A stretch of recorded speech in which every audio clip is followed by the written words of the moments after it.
Moin guys, simel here. At first I wanted to say thank you to all of you. I mean, 1000 subs is pretty sick and I'm really hyped about this. I thought as a special I could do a little showcase of my class builds and thoughts about them.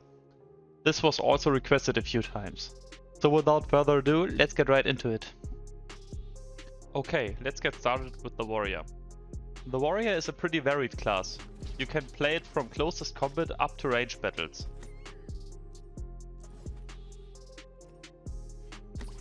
Here you can see my normal loadout. I usually use a grounding clock instead of the net shot. In addition to the javelin, I like using a revolver or a slug or an axe for close range fights. You can even go with a longsword, but then I would recommend to use the net shot, because you need it to stun the opponents while you get to them. Another real good build is the axe in combination with enrage. While using enrage you will deal a crazy amount of damage if you manage to hit your shots, and because of the lifesteal you will get that sustainability that you need for close range battles. The shielding shout is kind of meh, and also the charge is mandatory for each build of the warrior to keep him agile. So you don't have any slots left for a passive ability because the offensive abilities are way more important. In the early realm, the warrior used to be a pretty overpowered class with an axe that hits for more than 1k and needed absolutely no reload. But now the warrior is a very good balanced class that fits the game perfectly. Now let's get to the hunter. Most of you guys might have already found out that hunter is my favorite class by far. I maxed out the hunter months ago. Normally I run the full CC build in combination with a longbow. That means I'll go for a proximity trap and blast arrow. This makes you throw around the opponent and hit him while he has a hard time hitting you because of him moving around uncontrolled. Also, the longbow is just an all-around weapon. You can deal damage over long range, and in mid-range you can do pretty good as well. Even in close range combat the longbow is okay, even if it's a bit hard to hit your shots. Another good build is when you change the proximity trap to the dodge rule, so you increase your agility while decreasing your total damage output.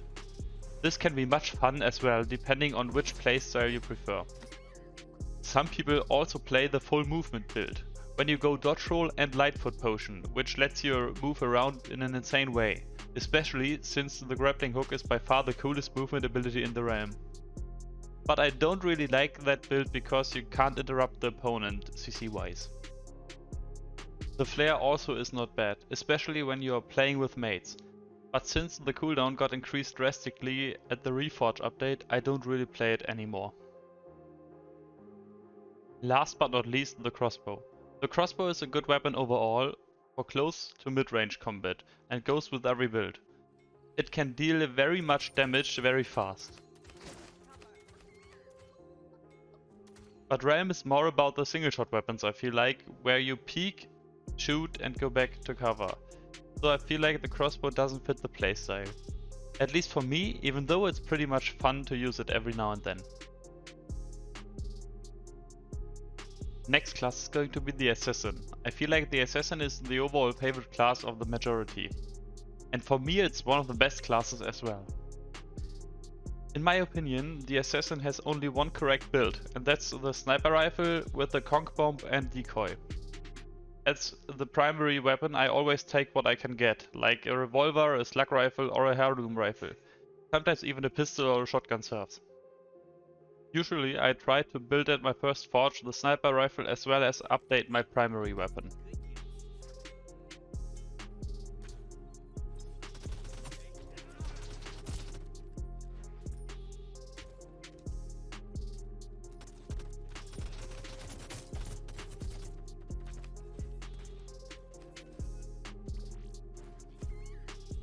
The common move with the Assassin is to engage the fight with the conch bomb, snipe the opponent in the air and try to finish him off afterwards with the primary weapon.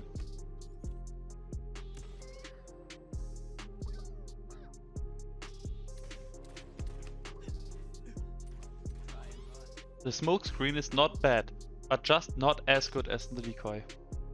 And the sensor drone just got a way too high cooldown like the flare of the hunter. I feel like overall the assassin is the class that requires the most skill to play good, because you really have to hit your shots, otherwise you're dead. But also, the class just feels very cool because of its playstyle, especially with the Kong snipes.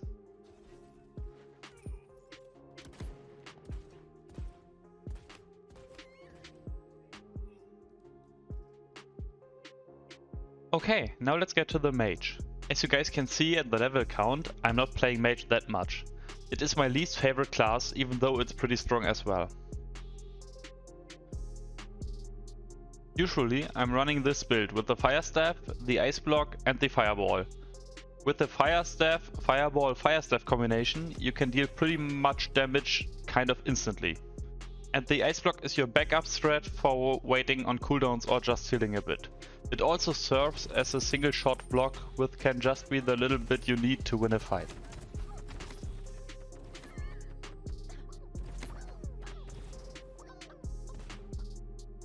I feel like the Flask of Healing could be good in a situation where you want to support a nearby ally.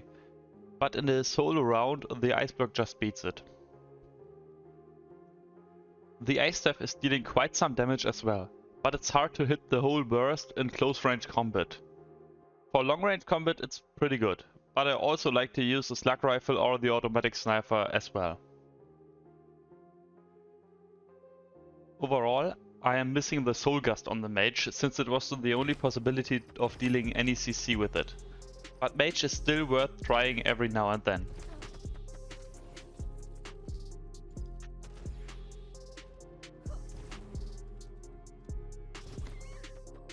Last but not least, let's get to the Engineer. The Engineer is the newest class, and yeah, it definitely needs some balancing still. Both of the Engineer weapons have two different ways of shooting, which makes them unique in Realm. The Grenade Launcher can shoot normal grenades, or if you aim down sights, you can shoot healing grenades to heal yourself or nearby allies. The Shock Rifle behaves nearly like the Slug, but if you aim down sights, you shoot a slower and bigger projectile that causes also damage over time. This is my usual Engineer build.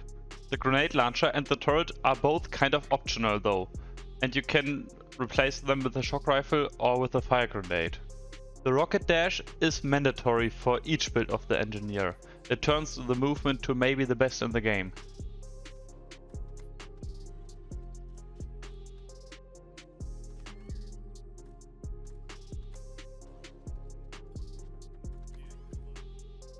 The healing turret is not that useful, because as I already said, the Rocket Dash is mandatory and you mostly want at least one offensive ability in the game. The Engineer overall feels a bit too strong at the current state of the game, but the movement makes it really fun to play.